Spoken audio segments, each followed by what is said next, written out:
سعودی ولی عہد نے بھارت کو گھٹنے ٹیکنے پر مجبور کر دیا۔ بھارت کے ساتھ مشترکہ اعلامیہ میں پاکستان کے ساتھ مذاکرات کرنے کی شرط شامل کرا دی۔ پلوامہ حملے کے بعد بھارت نے پاکستان کے خلاف عالمی پروپیگنڈا تیز کر رکھا ہے۔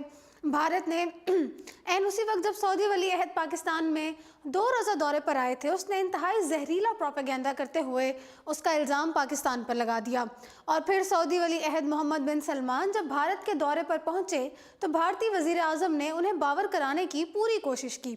میڈیا رپورٹس کے مطابق سعودی ولی عہد نے پلوامہ کے واقعے میں پاکستان کی مذمت کرنے سے انکار کر دیا تھا، بلکہ بھارت کو مشورہ دے دیا کہ وہ پاکستان کے ساتھ مذاکرات کی میز پر بیٹھ کر اپنے مسائل کو حل کرے۔ نہ صرف یہ بلکہ سعودی ولی عہد نے بھارت کی ہٹ دھرمی کو ختم کرنے کے لیے اپنے مشترکہ اعلامیہ میں یہ بات بھی شامل کرا دی کہ بھارت پاکستان کے ساتھ مذاکرات کی میز پر بیٹھے گا۔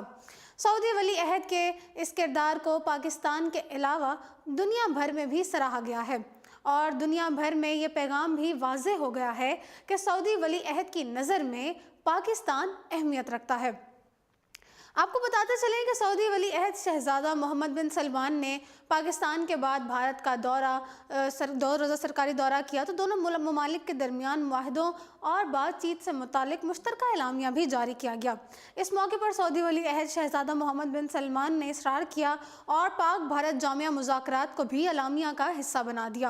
اعلامیہ کے متن میں کہا گیا ہے کہ بھارت اور سعودی عرب کی قیادت کے درمیان ملاقات میں پاک بھارت جامع مذاکرات کی اہمیت کو اجاگر کیا گیا ہے۔ اعلامیہ میں مزید کہا گیا ہے کہ پاک بھارت جامع مذاکرات کی بحالی کے لیے درکار ماحول قائم ہونا چاہیے۔ بھارت اور سعودی عرب کے مشترکہ اعلامیہ میں خطرے کی سیکیورٹی صورتحال اور استحکام سمیت پڑوسیوں کے ساتھ اچھے تعلقات کی اہمیت پر بھی زور دیا گیا ہے۔ اعلامیہ میں کہا گیا کہ انتہا پسندی اور دہشت گردی کا عفریت تمام اقوام اور معاشروں کے لیے خطرہ ہے۔ دہشت گردی کے عفریت کو کسی ایک نسل، مذہب یا ثقافت سے منسلک کرنے کی ہر کوشش مسترد کرتے ہیں۔ بھارت اور سعودی عرب قیادت نے پلوامہ میں ہونے والے دہشت گرد حملے کی پرزور الفاظ میں مذمت بھی کی۔ واضح رہے کہ سعودی ولی عہد شہزادہ محمد بن سلمان نے 17 اور 18 فروری کو پاکستان کا 2 روزہ دورہ کیا تھا۔ دورے میں سعودی ولی عہد نے پاکستان میں 21 ارب ڈالر کی سرمایہ کاری کرنے کا اعلان کیا۔ سرمایہ کاری کے 8 معاہدوں اور MOUs پر دستخط بھی کیے۔ بعد ازاں سعودی ولی عہد بھارت کا دورہ کیا، جہاں پر بھارت اور سعودی عرب کے درمیان 45 ارب ڈالر تک کی سرمایہ کاری کے منصوبوں پر دستخط کیے گئے۔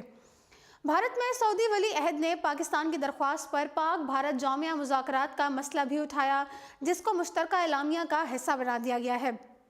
اس کے ساتھ ہی ناظرین آپ کو بتاتے چلیں کہ سعودی وزیر مملکت برائے امور خارجہ عادل الجبیر نے بھی کشمیر کے سوال پر بھارتی میڈیا کا منہ بند کر دیا ہے۔ بھارتی ٹی وی کو انٹرویو کے دوران کشمیر سے متعلق سوال کیا گیا تو سعودی وزیر خارجہ عادل الجبیر کے جواب نے بھارتی صحافیوں کو خفت میں مبتلا کر دیا۔ بھارتی صحافیوں نے سعودی وزیر خارجہ سے سوال کیا کہ کیا آپ کشمیر کو پاکستان کی نظر سے دیکھتے ہیں؟ سعودی وزیر خارجہ نے جواب دیا کہ ہم مسئلہ کشمیر کو کسی کی نظر سے نہیں دیکھتے۔ اس مسئلے پر اقوام متحدہ میں قراردادیں موجود ہیں۔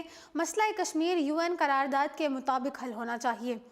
سعودی وزیر خارجہ عادل الجبیر نے کہا کہ متنازع وادی کا حل کشمیر کی خواہش کے مطابق ہونا چاہیے۔ تاہم انہوں نے یہ بھی کہا کہ مسئلہ کشمیر کا حل پاک بھارت مفاد کو مد نظر رکھ کر ہونا چاہیے۔ دنی اثنا حریت پسند کشمیر رہنما میر وائز عمر فاروق نے سعودی وزیر خارجہ کے مقبوضہ کشمیر پر بیان کا خیر مقدم کیا۔ جنگی جنون میں مبتلا بھارت کو سعودی عرب نے شٹ اپ کال دے دی تھی، جبکہ سعودی عرب نے بھارت کے دباؤ کے باوجود اس معاملے پر مذمت کرنے سے انکار کر دیا۔ ناظرین، سعودی وزیر مملکت برائے امور خارجہ عادل الجبیر کا بھارتی ٹی وی کو انٹرویو میں کہنا تھا کہ پلوامہ حملے میں ابھی کوئی ثبوت سامنے نہیں آئے تو کیسے پاکستان کی مذمت کریں۔ سعودی وزیر خارجہ نے کہا کہ کشیدگی میں کمی لانے کے لیے سعودی عرب اور بھارت مل کر کام کریں گے۔ اس سے قبل سعودی ولی عہد کے دورہ بھارت کو پاکستان کے خلاف استعمال کرنے کی تمام کوششیں ناکام ہو گئی ہیں۔ بھارتی وزیر اعظم اور سعودی ولی عہد کا مشترکہ اعلامیہ دیکھ کر بھارت میں صف ماتم بچھ گیا ہے، جس میں سعودی ولی عہد نے پاکستان کو پلوامہ حملے میں نشانہ بنانے کی تمام کوششیں ناکام بنا دی تھیں۔